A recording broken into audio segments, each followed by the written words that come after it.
나는 전능하신 아버지 하나님, 천지의 창조주를 믿습니다. 나는 그의 유일하신 아들, 우리 주 예수 그리스도를 믿습니다. 그는 성령으로 잉태되어 동정녀 마리아에게서 나시고 본디오 빌라도에게 고난을 받아 십자가에 못 박혀 죽으시고 장사된 지 사흘 만에 죽은 자 가운데서 다시 살아나셨으며 하늘에 오르시어 전능하신 아버지 하느님 우편에 앉아 계시다가 거기로부터 살아있는 자와 죽은 자를 심판하러 오십니다. 나는 성령을 믿으며 거룩한 공교회와 성도의 교제와 죄를 용서받는 것과 몸의 부활과 영생을 믿습니다. 아멘. 청소년부 온라인 예배 오신 여러분을 축복합니다. 광고입니다. 오늘은 온라인 비대면 예배로 모이고 다음 주 2월 21일부터 다시 거리두기 2단계 조정으로 주일 오전 9시에 광복교회 4층에서 대면으로 모입니다. 처음 만나게 될 신입생들 그리고 새로 반편성하는 것 등 매우 기대가 됩니다. 두 번째, 이번 주 미션입니다. 이번 주에도 마찬가지로 영상 예배 후에 꼭 고정 댓글에 올려놓은 2개의 링크를 각각 클릭하여 시청하시기 바랍니다. 매우 짧죠? 세 번째, 드디어 2021년도 부활절을 예비하는 사순절이 시작됩니다.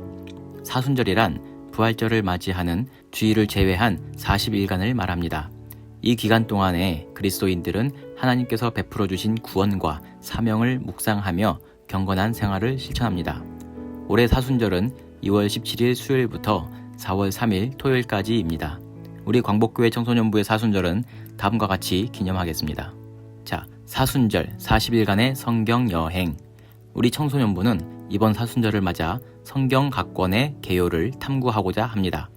첫 번째는 유튜브 바이블 프로젝트 채널을 검색하여 구독을 누릅니다. 고정 댓글에 또 한번 링크를 올려놓겠습니다. 이 바이블 프로젝트는 제가 한번 전체 싹 봤는데 제가 이제까지 봤던 성경 교육 자료 중에서 정말 제일 잘 만든 자료인 것 같습니다. 그런 것을 우리가 이렇게 영상으로 아주 편하게 볼 수 있다는 것은 정말 큰 은혜인 것 같습니다. 자, 두 번째, 그러니까 바이블 프로젝트 채널에 있는 재생 목록 구약을 우리가 하루에 한 챕터씩 시청하면 됩니다. 10분 이내 분량입니다. 그래서 2월 17일 수요일은 챕터 1 구약 타나크 개요, 18일 목요일은 창세기 1에서 11장까지의 개요, 19일은 창세기 12장에서 50장까지, 그리고 2월 20일은 출애굽기 1장에서 18장까지의 개요를 시청하면 되겠습니다. 자, 그래서 그렇게 2월 17일 수요일부터 4월 3일 토요일까지 사순절 기간 동안에 전체 1회 이상 완수한 친구들에게는 역시 푸짐한 선물이 있으니까 우리 모두들 도전해 주세요. 그럼 이번 한 주간도 모두들 화이팅 합시다. 사랑의 하나님 감사합니다. 오늘도 이렇게 우리가 각자의 자리에서 온라인으로 예배드릴 수 있게 하시니 주님 감사합니다. 아버지 하나님, 우리의 어려운 삶의 환경 속에서 우리가 하나님을 따르고 하나님을 기억하기보다 세상에 흘러가는 대로 그저 주어진 삶을 살아가고 있음을 고백합니다. 아버지 하나님, 우리의 연약한 믿음을 주님 용서해 주시고 우리를 불쌍히 여겨 주시옵소서. 아버지 하나님의 사랑을, 그 십자가의 사랑을 우리의 삶 가운데 넘치도록 부어주셔서 우리가 그 은혜와 감격으로 매일매일 하루하루 살아갈 수 있게 주님 도와주시고, 아버지 하나님, 그 은혜로 말미암아, 그 사랑으로 말미암아 우리가 주어진 자리에서 사람들을 사랑하고 그 사랑을 전할 수 있는 예수 그리스도의 제자가 될 수 있도록 주님 도와주세요. 아버지 하나님, 오늘 이 예배를 주님 기억하여 주시고 예배 가운데, 이 말씀 가운데 주님 함께하여 주셔서 우리의 삶이 변화될 수 있게 도와주시고, 아버지 하나님, 우리의 삶에 그 말씀이 심겨질 때에 30배, 60배, 100배의 결실을 맺을 수 있는 우리의 마음밭을 주님 준비시켜 주시고 우리 가운데 그 은혜를 허락하여 주시옵소서. 아버지 하나님, 우리의 마음과 귀를 열어주셔서 이 말씀을 들을 수 있게 도와주시고 우리의 삶이 하나님께 온전히 드려지는 삶이 될 수 있도록 주님 함께하여 주시옵소서. 이 모든 말씀 예수 그리스도 이름으로 기도했습니다. 아멘. 지난 시간 야곱의 우물가에서 예수님을 만난 여인을 통해서 사마리아 사람들이 몰려왔습니다. 그들은 예수님께 하나님 나라 이야기를 듣기도 하고 또 질문도 하면서 모든 궁금증을 해결했습니다. 그들은 예수님을 이틀이나 붙잡고서 말씀을 들었으니 예수님도 얼마나 기뻐하셨는지 모릅니다. 요한복음 4장 42절에는 사마리아인들은 예수님의 말씀을 듣고 예수님이 진정 세상의 구주인 줄 깨달았다고 기록하고 있습니다. 그리고 이제 예수님은 갈릴리 지역으로 이동하십니다. 그런데 뭔가 마음이 답답함을 느끼시며 이렇게 말씀하십니다. 선지자가 고향에서는 높임을 받지 못한다. 아예 예수님을 전혀 몰랐던 사마리아인들은 오히려 하나님이 보내신 메시아로 기뻐하며 영접했지만 정작 예수님을 알고 있는 고향에서는 그에 대한 선입견 때문에 예수님이 전하는 하나님의 나라에 대한 말씀보다는 예수님이 보이시는 그 행적에 더 관심이 있기 때문입니다. 아니나 다를까 갈릴리에 오자마자 예수님을 영접하는 사람들이 많았습니다. 그러나 그들은 사마리아인들처럼 말씀을 듣기 위해서가 아니라 또 어떤 이슈가 있을까 그런 것을 보기 위함이었습니다. 예수님은 전에 물로 포도주를 만드셨던 가나라는 곳에 오셨습니다. 그런데 그곳에 이미 예수님을 만나러 기다리고 있는 사람이 한 명 있었습니다. 예수님을 만난 사람들, 오늘은 죽을 병에 든 어린 아들을 살려달라고 찾아온 왕의 신하 이야기입니다. 왕의 신하가 멀리 가버나움에서 가나까지 예수님을 만나러 온 이유는 그가 애지중지 키우던 어린 외아들이 지금 열병으로 죽게 생겼기 때문입니다. 그는 자신이 할 수 있는 온갖 방법들을 다 동원해서 문제를 해결하려 했지만 아무 소용이 없었습니다. 그런 중에 사람들이 하는 말이 요새 예루살렘에 한 선지자가 나타났다는 말을 들었고 이렇게 멀리 가나까지 찾아온 것입니다. 이 사람은 팔레스타인 지역을 다스리는 분봉왕 헤롯 안티파스의 신하이며 갈릴리의 제법 큰 도시인 가버나움에 살고 있습니다. 나란 일로 매우 바쁜 사람이죠. 그런데 그의 인생의 가장 중요한 삶의 낙은 바로 애지중지 키우는 하나뿐인 아들입니다.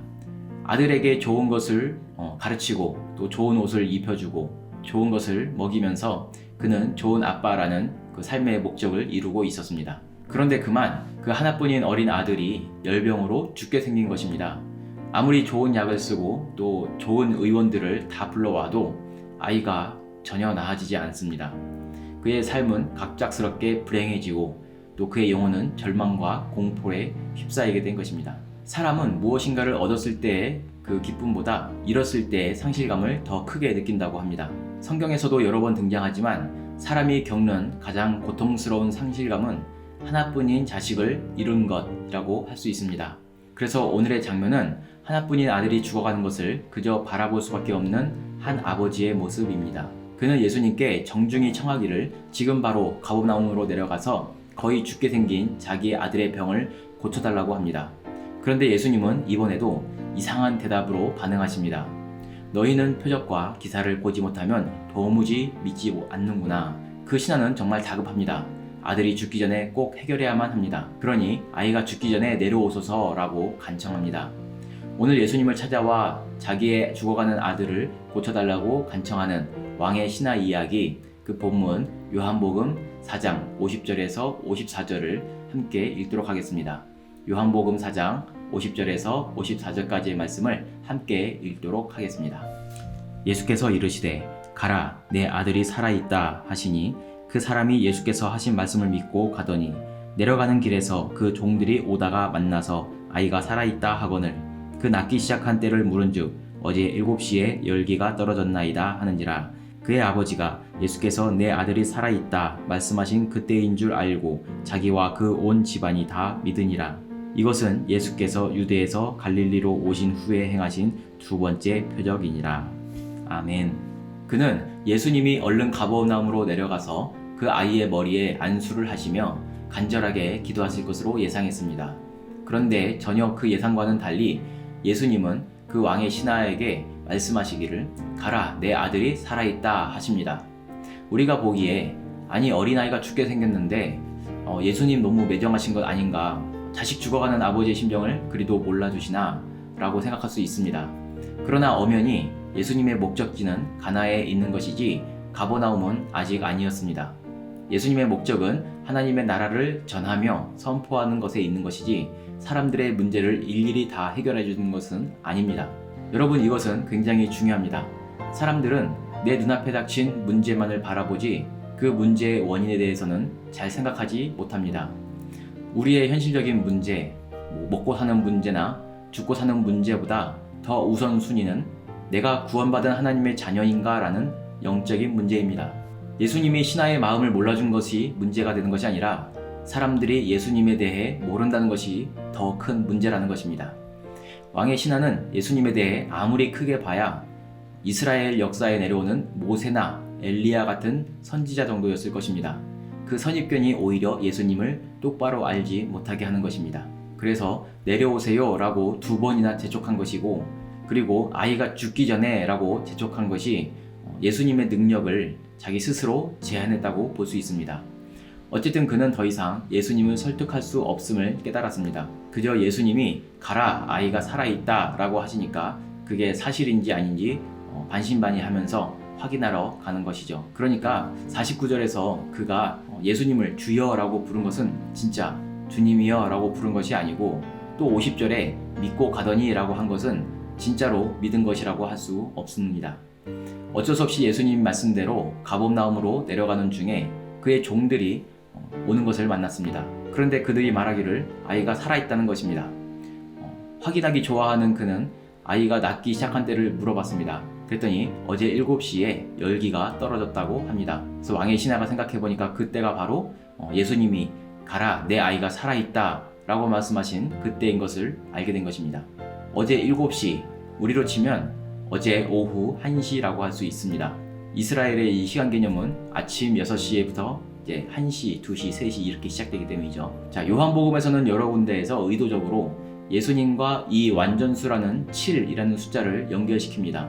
그래서 요한복음이 기록하는 예수님의 7가지 표적 중에 오늘 왕의 신하의 아들을 고친 것은 2번째 표적이라고 기록합니다. 자, 정말 예수님 말씀처럼 왕의 신하는 그 표적을 경험하고서야 예수님을 깨닫게 된 것입니다. 문제는 나에게 믿음이 없는 것이 가장 큰 문제였구나.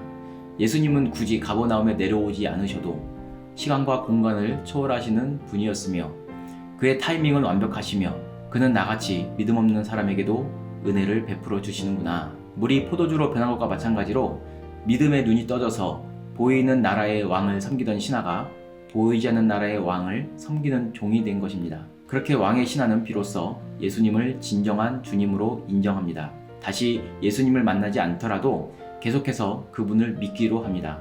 그래서 온 집안이 다 예수님을 믿게 됩니다. 하나뿐인 어린 아들이 죽게 된 것은 그가 만난 최대의 문제였지만 그 문제를 통해서 예수님을 만나 진짜 더 큰 문제가 뭔지를 깨달은 것입니다. 그리고 사람들이 하나님이 보내주신 하나뿐인 아들을 몰라보고 그를 십자가에 못 박은 것이 가장 큰 문제인 것입니다. 온 세상의 모든 만물을 다스리시며 모든 생명을 주관하시는 분이 누구인가?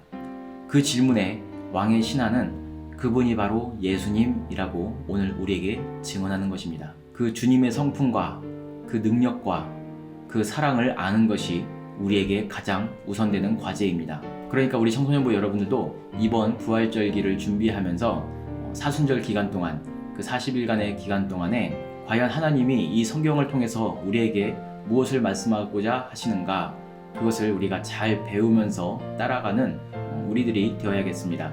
하나님을 아는 것이 우리에게 가장 중요한 우선 과제이기 때문입니다. 요즘은 소확행이라는 말이 우리 현대인들의 생활 트렌드인 것 같습니다. 소소한 것들의 확실한 행복이라는 뜻인데, 소소한 일상들이야말로 진짜 소중한 것들이며 행복한 것들이라는 그런 내용이죠. 우리의 소중한 사람들을 지켜주시며 또 우리의 평범한 일상을 지켜주시는 그 하나님께 늘 감사하면서 하나님 앞에 이 시간 온 땅의 주인 찬양하면서 나아가도록 하겠습니다.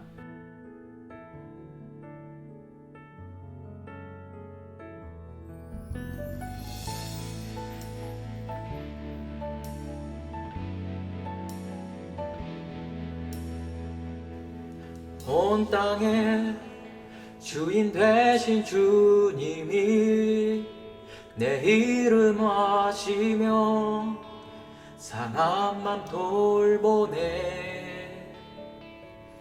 어둠은 밝히시는 새벽별, 방황하는 내 맘 주의 길 비추시네. 나로 인함이 아닌 주가 행하신 일로 나의 행함이 아닌 오직 주로 인하여 나는 오늘 피었다 지는 이름 없는 꽃과 같네. 바다에 있는 파도 안개와 같지만 주는 나를 붙드시고 부르짖음 들으시며 날 귀하다 하시네.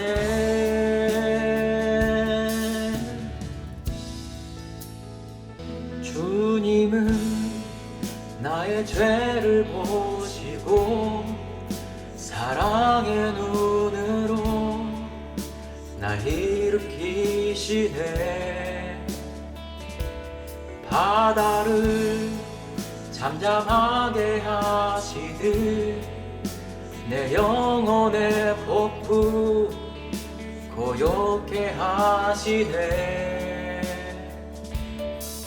나로 인함이 아닌 주가 행하신 일로 나의 행함이 아닌 오직 주로 인하여 나는 오늘 피었다 지는 이름 없는 꽃과 같네.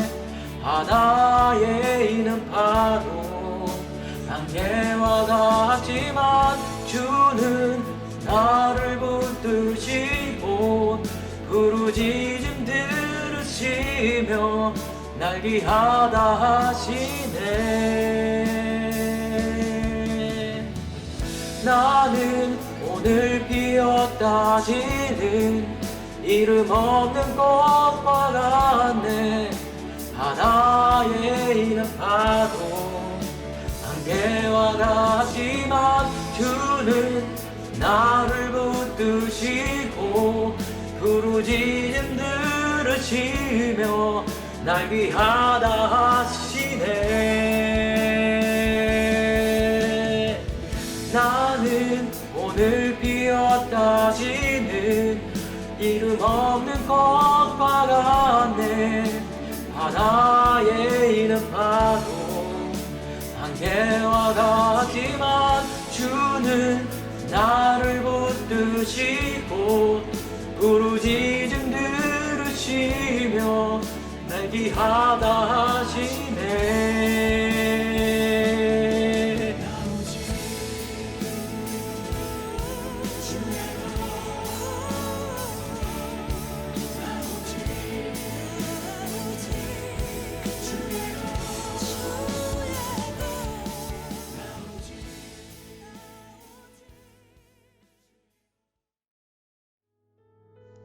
하늘에 계신 우리 아버지, 아버지의 이름을 거룩하게 하시며 아버지의 나라가 오게 하시며 아버지의 뜻이 하늘에서와 같이 땅에서 이루어지게 하소서. 오늘 우리에게 일용할 양식을 주시고 우리가 우리에게 잘못한 사람을 용서하여 준 것 같이 우리의 죄를 용서하여 주시고 우리를 시험에 빠지지 않게 하시고 악에서 구하소서. 나라와 권능과 영광이 영원히 아버지의 것입니다. 아멘.